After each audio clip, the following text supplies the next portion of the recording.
ਅਸਲਾਮ ਵਾਲੇਕੁਮ ਵੀਰੋ। ਅੱਜ ਦੋ ਬਹੁਤ ਅਹਿਮ ਤੇ ਸਿੱਧੀਆਂ ਜੀਆਂ ਮੁਖਤਸਰ ਜੀਆਂ ਗੱਲਾਂ ਦੱਸਣੀਆਂ ਚਾਹਨਾ। ਇੱਕ ਤੇ ਇਹ ਵੇ ਕਿ ਜਿਹੜਾ ਸਾਡਾ ਪੰਜਾਬੀ ਲੈਫਟ ਲਿਬਰਲ ਤਬਕਾ ਹੈ, ਇਹ ਜਮਾਤ ਇਸਲਾਮੀ ਤੋਂ ਘੱਟ ਪੰਜਾਬ ਦੁਸ਼ਮਣ ਨਹੀਂ ਹੈ। ਇਹ ਅਕਸਰ ਸਾਡੇ ਸੀਨੀਅਰ ਸਾਥੀਆਂ ਨੂੰ ਪਤਾ ਹੈ ਇਸ ਹਕੀਕਤ ਦਾ, ਲੇਕਿਨ ਜਿਨ੍ਹਾਂ ਨੂੰ ਨਹੀਂ ਪਤਾ ਉਹਨਾਂ ਵਾਸਤੇ ਦੱਸ ਰਿਹਾ ਕਿ ਜਿਹੜਾ ਸਾਡੀ ਲੈਫਟ ਹੈ ਜਾਂ ਜਿਹੜੀ ਸਾਡੀ ਲਿਬਰਲ ਤਬਕਾ ਹੈ ਜਾਂ ਜਿਹੜਾ ਆਪਣੇ ਆਪ ਨੂੰ ਸੈਕੂਲਰ ਸਦਾਉਂਦਾ ਹੈ ਪੰਜਾਬੀ, ਉਹ ਪੰਜਾਬ ਦੁਸ਼ਮਣੀ 'ਚ ਜਮਾਤ ਇਸਲਾਮੀ ਤੋਂ ਘੱਟ ਨਹੀਂ ਹੈ। ਇਹਨਾਂ ਦੋਵਾਂ ਦੀ ਇੱਕ ਸਮਝ ਲਓ ਕਿ ਮਿਲੀ ਭਗਤ ਹੈ। ਇਹ ਲੈਫਟ ਹੁਣ ਬੜਾ ਖੁੱਲ੍ਹ ਕੇ ਸਾਹਮਣੇ ਆਉਣ ਲੱਗ ਪਏ ਨੇ ਲਿਬਰਲ ਲੋਕ ਪੰਜਾਬੀ ਦੇ। ਇਹਨਾਂ ਦੀ ਮਿਲੀ ਭਗਤ ਹੈ ਕਿਉਂਕਿ ਇਹ ਜਾਣਦੇ ਨੇ ਇਹਨਾਂ ਦੋਵਾਂ ਦੇ ਜਿਹੜੇ ਹੀਰੋ ਸਨ ਉਹ ਪੰਜਾਬ ਤੋਂ ਬਾਹਰ ਦੇ ਨੇ। ਉਹ ਚਾਹੇ ਕੋਈ ਵੱਡਾ ਮੌਲਵੀ ਹੋਏ ਜਾਂ ਕੋਈ ਮਾਰਕਸਿਸਟ ਹੋਏ, ਉਹ ਸਾਰੇ ਬਾਹਰੋਂ ਸਨ। ਇਹਨਾਂ ਦੀ ਇਨਸਪੀਰੇਸ਼ਨ ਜਿਹੜੀ ਸੀ ਉਹ ਗੈਰ ਪੰਜਾਬੀ ਸੀ। ਮੈਂ ਜਦ ਇਕਬਾਲ ਦੀ ਜਾਂ ਜਾਲਿਬ ਦੀ ਜਾਂ ਫੈਜ਼ ਸਾਹਿਬ ਦੀ ਗੱਲ ਕਰਦਾ ਤਾਂ ਖੁਦਾ ਨਾ ਖਾਸਤਾ ਉਹਦਾ ਮਕਸਦ ਮਤਲਬ ਉਹਨਾਂ ਦੀ ਤੋਹੀਨ ਕਰਨਾ ਨਹੀਂ ਹੁੰਦਾ, ਨਾ ਕਿਸੇ ਰਾਈਟ ਦੇ ਬੰਦੇ ਦਾ ਦਿਲ ਦੁਖਾਉਣ ਦਾ ਮਕਸਦ ਹੁੰਦਾ ਹੈ, ਨਾ ਕਿਸੇ ਨਾਮ ਨਿਹਾਦ ਲੈਫਟ ਦੇ ਬੰਦੇ ਦਾ ਦਿਲ ਦੁਖਾਉਣਾ ਮਕਸਦ ਹੁੰਦਾ ਹੈ। ਮਕਸਦ ਸਿਰਫ ਇੰਨਾ ਹੈ ਕਿ ਇੱਕ ਲਿਖੀ ਪੜ੍ਹੀ ਗੱਲ ਹੈ ਕਿ ਜਦੋਂ ਤੁਸੀਂ ਨੈਚੁਰਲ ਐਕਸਪ੍ਰੈਸ਼ਨ 'ਚ ਗੱਲ ਨਹੀਂ ਕਰਦੇ ਤੇ ਉਹ ਆਵਾਮ ਤੱਕ ਨਹੀਂ ਅੱਪੜਦੀ ਔਰ ਆਵਾਮ ਤੇ ਮੁਆਸ਼ਰੇ 'ਚ ਟਰਾਂਸਲੇਟ ਨਹੀਂ ਹੁੰਦੀ, ਉੱਥੇ ਨਜ਼ਰ ਨਹੀਂ ਆਉਂਦੀ। ਤੁਹਾਨੂੰ ਇਕਬਾਲ ਤੁਹਾਡੇ ਮੁਆਸ਼ਰੇ 'ਚ ਨਜ਼ਰ ਨਹੀਂ ਆਉਂਦਾ, ਤੁਹਾਨੂੰ ਫੈਜ਼ ਜਾਲਬ ਤੁਹਾਡੇ ਮੁਆਸ਼ਰੇ 'ਚ ਨਜ਼ਰ ਨਹੀਂ ਆਉਂਦਾ। ਉਹਦੀ ਵਜ੍ਹਾ ਬੁਨਿਆਦੀ ਇਹੀ ਹੈ ਕਿ ਉਹਨਾਂ ਆਪਣੀ ਮਾਂ ਬੋਲੀ 'ਚ ਜਾਂ ਕਹਿ ਲਓ ਕਿ ਧਰਤੀ ਦੀ ਜ਼ੁਬਾਨ 'ਚ, ਮਿੱਟੀ ਦੀ ਜ਼ੁਬਾਨ 'ਚ ਸ਼ਾਇਰੀ ਨਹੀਂ ਲਿਖੀ, ਔਰ ਉਸੇ ਵਜ੍ਹਾ ਤੋਂ ਉਹ ਸਾਨੂੰ ਲੁਕਾਈ ਦੇ ਵਿੱਚ ਆਮ ਨਜ਼ਰ ਨਹੀਂ ਆਉਂਦੀ। ਉਹ ਮਖਸੂਸ ਤਬਕੇ ਨੇ ਜਿਨ੍ਹਾਂ ਦੇ ਵਿੱਚ, ਔਰ ਉਹ ਅਸਰਅੰਦਾਜ਼ ਨਹੀਂ ਹੋਈ। ਜਿਸ ਤਰ੍ਹਾਂ ਤੁਸੀਂ ਬੰਗਾਲ ਦੇ ਮੁਆਸ਼ਰੇ 'ਤੇ ਫੈਜ਼ੁਲ ਇਸਲਾਮ ਅਤੇ ਨਜ਼ਰੁਲ ਇਸਲਾਮ ਅਤੇ ਰਵਿੰਦਰਨਾਥ ਟੈਗੋਰ ਨੂੰ ਅਸਰਅੰਦਾਜ਼ ਦੇਖਦੇ ਹੋ, ਉਸ ਤਰ੍ਹਾਂ ਇੱਥੇ ਫੈਜ਼, ਇਕਬਾਲ, ਜਾਲਬ ਪੰਜਾਬ ਦੇ ਮੁਆਸ਼ਰੇ 'ਚ ਉਹਨਾਂ ਦੀ ਫਿਕਰ ਨਹੀਂ ਨਜ਼ਰ ਆਉਂਦੀ। ਉਹ ਨਹੀਂ ਉਸ ਤਰ੍ਹਾਂ ਅੰਦਰ ਤੱਕ ਪਹੁੰਚੀ। ਔਰ ਇਹੀ ਵਜ੍ਹਾ ਹੈ ਕਿ ਮਤਲਬ ਫੈਜ਼ ਜਿਹਾ ਪ੍ਰੋਗਰੈਸਿਵ ਔਰ ਜਾਲਬ ਜਿਹਾ ਪ੍ਰੋਗਰੈਸਿਵ ਲੋਕ ਜਿਹੜੇ ਨੇ, ਉਹ ਵਕਤ ਦੇ ਨਾਲ ਨਾਲ ਉਹਨਾਂ ਨੂੰ ਜਮਾਤ ਇਸਲਾਮੀ ਅਪਣਾ ਲਿਆ, ਰਾਈਟ ਵਿੰਗਰਸ ਨੇ। ਇਸੇ ਤਰ੍ਹਾਂ ਜਿਹੜੇ ਨੇ ਲੈਫਟ ਦੇ ਲੋਕ, ਸਾਡੇ ਸੋ ਕਾਲਡ ਲੈਫਟ ਦੇ ਲੋਕ, ਉਹਨਾਂ ਇਕਬਾਲ ਦੇ ਵੀ ਹਵਾਲੇ ਦਿੱਤੇ ਆਪਣੀਆਂ ਆਪਣੀਆਂ ਗੱਲਾਂ 'ਚ। ਲੇਕਿਨ ਬੁਨਿਆਦੀ ਤੌਰ 'ਤੇ ਹਕੀਕਤ ਇਹੀ ਹੈ ਕਿ ਇਹ ਦੋਵੇਂ ਜਿਹੜੇ ਨੇ ਇਹਨਾਂ ਦੀ ਮਿੱਟੀ ਨਾਲ ਜੁੜਤ ਕੋਈ ਨਹੀਂ ਸੀ।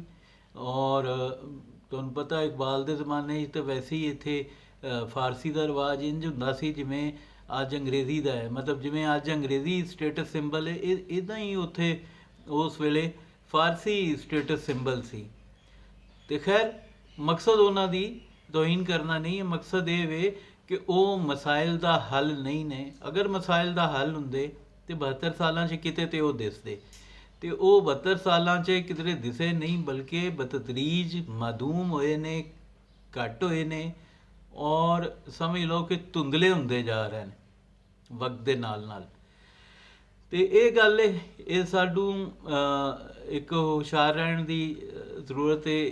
ਇਸ ਜਿਹੜਾ ਸੋ ਕਾਲਡ ਸਾਡਾ ਪੰਜਾਬੀ ਲੈਫਟ ਹੈ, ਇਹਨੂੰ ਡਰ ਇਹ ਵੇ ਕਿ ਕਿਤੇ ਇਸ ਸੋਸ਼ਲਿਸਟ ਔਰ ਮਾਰਕਸਿਸਟ ਲੈਫਟ ਨੂੰ ਕਿਤੇ ਅਸੀਂ ਰਿਪਲੇਸ ਨਾ ਕਰ ਲਈਏ।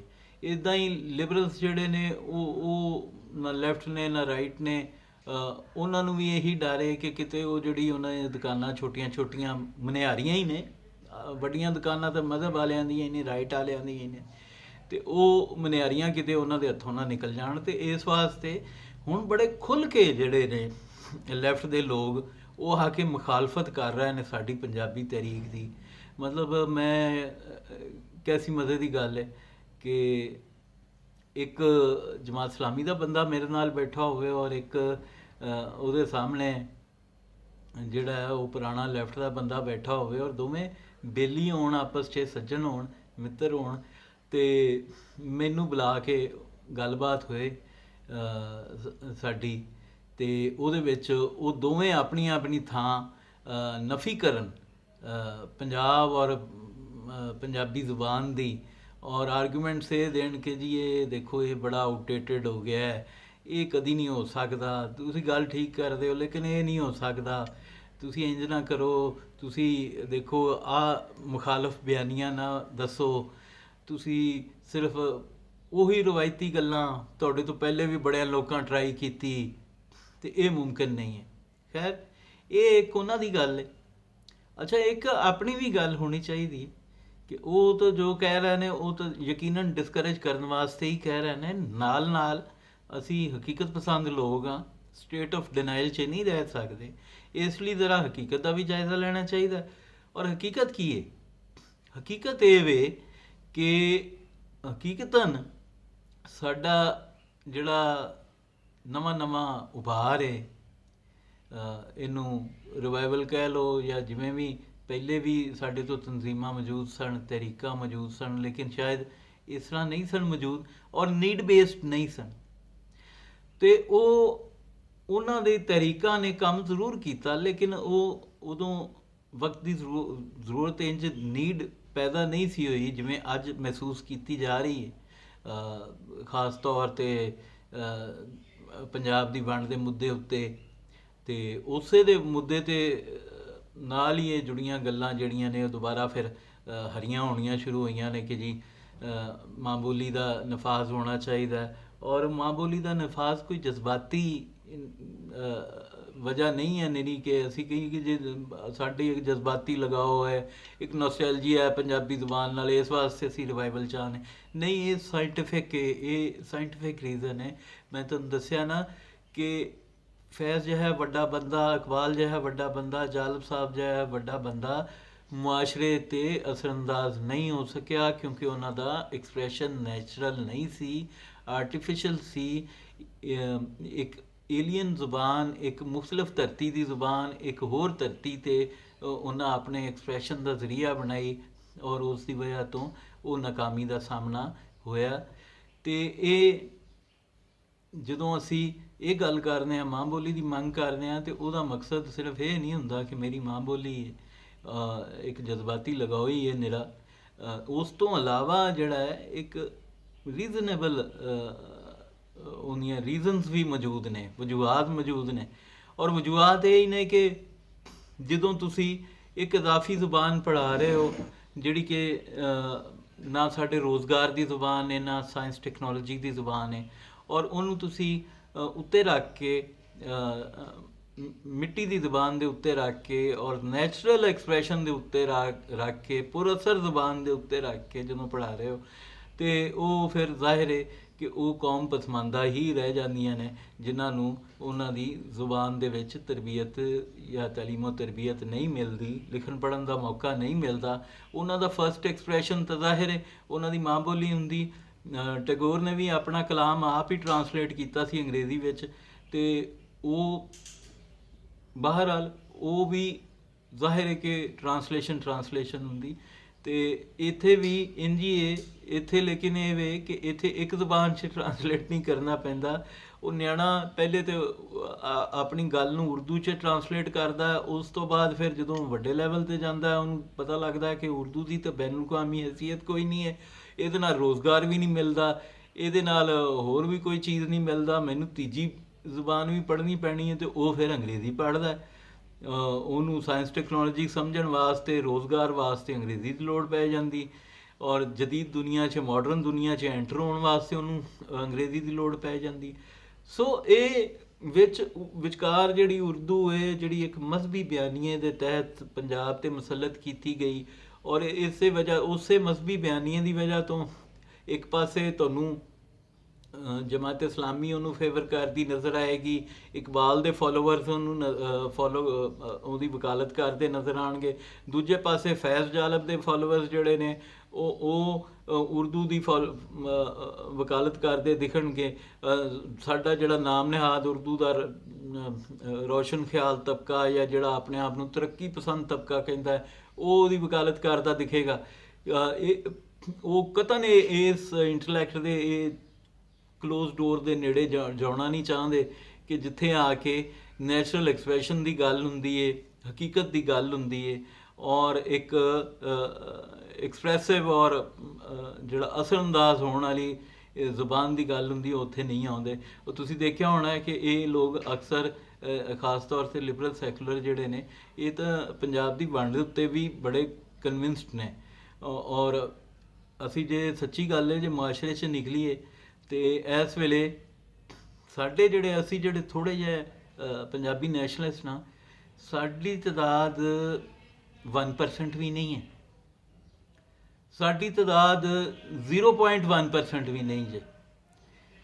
ਸਾਡੀ ਤਾਦਾਦ 0.1% ਤੋਂ ਵੀ ਹਟ ਕੇ 0.001% ਸ਼ਾਇਦ ਹੋਏ, ਜਾਂ ਸ਼ਾਇਦ ਉਹ ਵੀ ਨਾ ਹੋਏ। ਹੁਣ ਗੱਲ ਇਹ ਹੈ ਕਿ ਜਦੋਂ ਕੱਲ੍ਹ ਵਾਲੇ ਇੱਥੇ ਸਿੱਧੂ ਆਇਆ ਸੀ, ਉਹਨੇ ਇੱਕ ਗੱਲ ਕੀਤੀ, ਉਹਨੇ ਕਿਹਾ ਜੀ ਨਾਨਕ ਦਾ ਇੱਕ ਸਿੱਖ ਜਿਹੜਾ ਹੈ ਉਹ 1 ਲੱਖ ਦੇ ਬਰਾਬਰ ਹੈ। ਤੇ ਮੈਂ ਪੁੱਛਣਾ ਤੁਹਾਨੂੰ ਸਾਰਿਆਂ ਨੂੰ,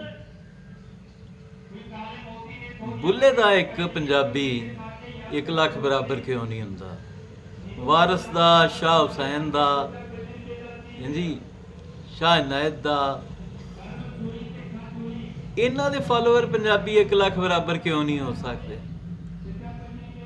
ਜੇ ਨਾਨਕ ਦੇ ਫਾਲੋਅਰ 'ਚ ਇੰਨਾ ਜਜ਼ਬਾ ਹੈ ਕਿ ਉਹ ਇੱਕ ਸਿੱਖ 1 ਲੱਖ ਬੰਦੇ ਬਰਾਬਰ ਹੋ ਜਾਂਦਾ ਹੈ, ਤੇ ਬੁੱਲੇ ਦਾ ਫਾਲੋਅਰ, ਵਾਰਸ ਦਾ ਫਾਲੋਅਰ, ਹਾਂਜੀ ਪੀਰ ਮਹਿਰ ਅਲੀ ਸ਼ਾਹ ਦਾ ਫਾਲੋਅਰ, ਇਹ ਜਿੰਨੇ ਸਾਡੇ ਪੰਜਾਬੀ ਸੂਫੀ ਸਨ, ਮੀਆਂ ਸਾਹਿਬ ਦਾ, ਮੀਆਂ ਮੁਹੰਮਦ ਬਖਸ਼ ਸਾਹਿਬ ਦਾ ਫਾਲੋਅਰ, ਇਹ ਸਾਰੇ ਰਲ ਕੇ ਵੀ ਇਹਨਾਂ ਸਾਰਿਆਂ ਬਾਬਿਆਂ ਦੀ ਰਲ ਕੇ ਵੀ ਇਹ ਫਾਲੋਇੰਗ ਨਹੀਂ ਬਣਦੀ, ਔਰ ਇਹ ਜਜ਼ਬਾ ਨਹੀਂ ਬਣਦਾ ਕਿ ਜਿਹੜੇ ਸਾਡੇ ਕਮ ਅਜ਼ ਕਮ ਅਸੀਂ 4 ਟੋਟਰੂ ਹਾਂ, 2.5 ਟੋਟਰੂ ਹਾਂ ਕੌਮ ਪ੍ਰਸਤ, ਅਸੀਂ ਹੀ ਆਪਣੇ ਆਪ ਨੂੰ 1 ਲੱਖ ਦੇ ਬਰਾਬਰ ਐਕਟ ਕਰਨਾ ਸਿਖਾਈਏ ਔਰ ਸ਼ੁਰੂ ਕਰੀਏ ਕੰਮ ਕਰਨਾ।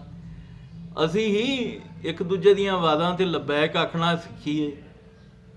ਦੇਖੋ, ਮੈਂ ਜ਼ਾਤੀ ਤੌਰ 'ਤੇ ਕੁਛ ਵੀ ਨਹੀਂ ਹੈ, ਮੈਂ ਤੁਹਾਡੇ ਲੋਕਾਂ ਨਾਲ, ਔਰ ਮੇਰੇ ਤੋਂ ਬਿਹਤਰ ਹੋਏਗੀ ਪੋਜੀਸ਼ਨ ਬਾਕੀਆਂ ਦੇ ਬਾਰੇ 'ਚ ਮੈਂ ਇਹ ਵਾਲੇ ਅਲਫਾਜ਼ ਨਹੀਂ ਇਸਤੇਮਾਲ ਕਰ ਸਕਦਾ। ਲੇਕਿਨ ਹੋਇਆ ਕੀ ਹੈ ਔਰ ਹੋਣਾ ਕੀ ਹੈ ਇਹਦੇ ਨਾਲ? ਇਹਦੇ ਨਾਲ ਕੁਛ ਵੀ ਨਹੀਂ ਹੋਣਾ। ਇਹਦੇ ਨਾਲ ਹੋਣਾ ਜੋ ਕੁਝ ਵੀ ਉਹ ਜਜ਼ਬੇ ਨਾਲ ਹੋਣਾ ਹੈ, ਔਰ ਉਹਨਾਂ ਲੋਕਾਂ ਦੇ ਜਜ਼ਬੇ ਨਾਲ ਹੋਣਾ ਹੈ ਜਿਹੜੇ ਇਹਦੇ ਤੇ ਯਕੀਨ ਰੱਖਦੇ ਨੇ। ਇਹ ਸਾਰੀ ਗੱਲ ਤੇ ਇਸ ਪੰਜਾਬੀ ਨੈਸ਼ਨਲਿਜ਼ਮ ਦੀ ਜਜ਼ਬਾਤੀ ਲਗਾਓ ਤੋਂ ਹਟ ਕੇ ਜ਼ਰੂਰਤ ਦੀ ਹੱਦ ਤੱਕ ਉਹਨੂੰ ਜਾਇਜ਼ ਸਮਝਦੇ ਨੇ, ਉਹਨੂੰ ਨੀਡ ਬੇਸਡ ਸਮਝਦੇ ਨੇ, ਉਹਨੂੰ ਸਮਝਦੇ ਨੇ ਕਿ ਲਮੇ ਵਜੂਦ ਦੀ ਇਹ ਅਹਿਮ ਤਰੀਨ ਜ਼ਰੂਰਤ ਹੈ। ਪੰਜਾਬ ਦੇ ਪਾਣੀਆਂ ਤੋਂ ਲੈ ਕੇ ਪੰਜਾਬ ਦੀ ਜ਼ੁਬਾਨ ਤੱਕ ਹਰ ਜਗ੍ਹਾ ਇਹਦੀ ਜ਼ਰੂਰਤ ਹੈ। ਪੰਜਾਬ ਦੀ ਮੁਇਸ਼ਤ ਤੋਂ ਲੈ ਕੇ ਹਰ ਚੀਜ਼ 'ਚ, ਪੰਜਾਬ ਦੀ ਸਿਆਸਤ ਤੋਂ ਲੈ ਕੇ ਪੰਜਾਬੀ ਨੈਸ਼ਨਲਿਜ਼ਮ ਦੀ ਹਰ ਥਾਂ ਲੋੜ ਹੈ। ਤੇ ਫੇਰ ਗੱਲ ਬਣਨੀ, ਔਰ ਉਹ ਗੱਲ ਇੰਝ ਬਣਨੀ ਕਿ ਤੁਸੀਂ ਆਪਣਾ ਓੜਨਾ ਵਿਛੋਣਾ ਹੀ ਪੰਜਾਬੀ ਨੈਸ਼ਨਲਿਜ਼ਮ ਨੂੰ ਬਣਾ ਲਓ, ਨਾਲ ਖਲੋਵੋ। ਮੈਂ ਇੱਕ ਅਰਸੇ ਦਾ ਲੱਗਿਆ, ਮੈਂ ਹੁੰਦਿਆਂ ਇਸ ਸਟੇਜ ਤੇ ਪਹੁੰਚਿਆ ਕਿ ਮੈਂ ਉਰਦੂ ਲਿਖਣੀ ਛੱਡ ਦਿੱਤੀ। ਸਾਰੀ ਉਮਰ ਮੈਂ ਉਰਦੂ ਲਿਖੀ, ਇਤਜਾਜਨ ਛੱਡ ਦਿੱਤੀ। ਹੁਣ ਉਹਦਾ ਮੁੱਲ ਜਿਹੜਾ ਹੈ ਨਾ, ਉਹ ਆਮ ਪੰਜਾਬੀ ਨਹੀਂ ਵਟਾਉਣਾ। ਦੇਖੋ, ਆਮ ਜਿਹੜਾ ਹੈਗਾ ਨਾ, ਆਮ ਜਿਹੜਾ ਪੰਜਾਬ ਦਾ ਵਸੀਕ ਹੈ, ਪਰਸੈਂਟੇਜ ਮੈਂ ਤੁਹਾਨੂੰ ਦੱਸ ਦਿੱਤੀ, ਸਾਡੀ ਪਰਸੈਂਟੇਜ ਹੈ 0.01%। ਹੁਣ ਆਮ ਜਿਹੜਾ ਬੰਦਾ ਹੈ ਨਾ, ਜਿਹੜਾ ਬੰਦਾ ਪੰਜਾਬੀ ਜ਼ੁਬਾਨ ਨਾਫਜ਼ ਕਰਨ ਦੇ ਹੱਕ 'ਚ ਨਹੀਂ, ਜਿਹੜਾ ਬੰਦਾ ਪੰਜਾਬ 'ਚ ਵਸ ਕੇ ਉਰਦੂ ਨੂੰ ਪੰਜਾਬੀ ਉੱਤੇ ਤਰਜੀਹ ਦਿੰਦਾ ਹੈ, ਉਹਨੂੰ ਕੋਈ ਹੱਕ ਨਹੀਂ ਪਹੁੰਚਦਾ ਕਿ ਉਹ ਆਪਣੇ ਆਪ ਨੂੰ ਪੰਜਾਬੀ ਆਖੇ। ਉਹਦਾ ਕੋਈ ਹੱਕ ਨਹੀਂ, ਚਾਹੇ ਉਹ ਜੱਟ ਏ, ਮੈਂ ਬੜਾ ਵਾਅਦੇ ਕਹਿ ਰਿਹਾ, ਚਾਹੇ ਉਹ ਜੱਟ ਏ, ਚਾਹੇ ਉਹ ਗੁੱਜਰ ਏ, ਚਾਹੇ ਉਹ ਡੋਗਰ ਏ, ਚਾਹੇ ਉਹ ਸੈਯਦ ਏ, ਚਾਹੇ ਉਹ ਰਾਜਪੂਤ ਏ, ਚਾਹੇ ਉਹ ਰਾਈ ਏ। ਹਰ ਉਹ ਬੰਦਾ ਜਿਹੜਾ ਪੰਜਾਬੀ ਜ਼ੁਬਾਨ ਦੇ ਨਫਾਜ਼ ਨੂੰ ਗੈਰ ਜ਼ਰੂਰੀ ਸਮਝਦਾ ਹੈ, ਉਹ ਪੰਜਾਬੀ ਨਹੀਂ ਏ। ਉਹ ਢੀਠਾਂ ਵਾਂਗ ਆ ਕੇ ਸਾਡੇ ਪੇਜਸ ਦੇ ਉੱਤੇ ਇਹ ਨਾ ਲਿਖਿਆ ਕਰੇ ਮੈਂ ਵੀ ਪੰਜਾਬੀ ਹੂੰ। ਉਰਦੂ ਵਿੱਚ ਕੋਈ ਪੰਜਾਬੀ ਨਹੀਂ ਹੁੰਦਾ। ਪੰਜਾਬੀ ਇੱਕ ਜ਼ੁਬਾਨ ਦਾ ਨਾਂ ਹੈ, ਪੰਜਾਬੀ ਇੱਕ ਸਕਾਫਤ ਦਾ ਨਾਂ ਹੈ। ਇਹਨੂੰ ਅਪਣਾਏ ਬਗੈਰ ਕੋਈ ਜ਼ਾਤ ਦੀ ਬਣਾ 'ਤੇ ਪੰਜਾਬੀ ਨਹੀਂ ਹੋ ਸਕਦਾ। ਸਾਰੇ ਗਲਤਫਹਿਮੀਆਂ ਕੱਢ ਦਿਓ। ਇਹ ਜਿੰਨੇ ਉਰਦੂ 'ਚ ਸਟੇਟਸ ਦਿੰਦੇ ਫਿਰਦੇ ਹੋ, ਸਾਰੇ ਗਲਤਫਹਿਮੀਆਂ ਕੱਢ ਦਿਓ ਕਿ ਤੁਸੀਂ ਪੰਜਾਬੀ ਹੋ। ਨਹੀਂ, ਰੈਜ਼ਿਸਟੈਂਸ ਕਰਨੀ ਹੈ ਜੇ ਤੁਹਾਨੂੰ ਆਪਣੀ ਮਾਂ ਬੋਲੀ 'ਚ ਕਰਨੀ ਪੈਣੀ। ਤੁਸੀਂ ਇਹਦਾ ਮੁਕੱਦਮਾ ਲੜਨਾ ਹੈ। ਤੁਸੀਂ ਇਸ ਧਰਤੀ ਦੀ ਰੈਜ਼ਿਸਟੈਂਸ ਕਰਨੀ ਤਾਂ ਤੁਸੀਂ ਇਸ ਧਰਤੀ ਦੀ ਜ਼ੁਬਾਨ ਦੇ ਵਿੱਚ ਆਪਣਾ ਮੁਕੱਦਮਾ ਪੇਸ਼ ਕਰਨਾ ਹੈ। ਤੇ ਜੇ ਬਹੁਤ ਔਖੇ ਹੋ ਤਾਂ ਇੰਟਰਨੈਸ਼ਨਲ ਲੈਂਗੁਏਜ 'ਚ ਕਰ ਲਓ, ਉਰਦੂ 'ਚ ਨਹੀਂ।